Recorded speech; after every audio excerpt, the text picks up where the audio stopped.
गुढीपाडव्याला राज ठाकरेंची तोफ धडाडणार आहे. पाडव्याच्या मेळाव्यानिमित्त मनसेने टीझर सुद्धा आता प्रदर्शित केलेला आहे. महाराष्ट्राच्या राजकारणाचा सुद्धा या टीझरमध्ये उल्लेख करण्यात आलेला आहे.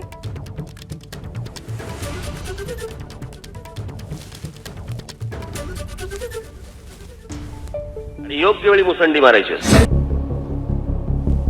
आजचं महाराष्ट्राचं राजकारण पाहता त्याला हंटरने फोडला असतं.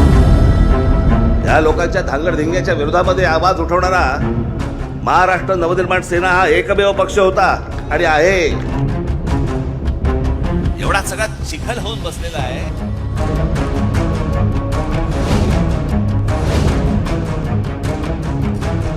जमलेल्या माझ्या तमाम हिंदू बांधवांनो, भगिनींनो आणि मातांनो, सगळ्यांना एबीपी माझा, उघडा डोळे बघा नीट.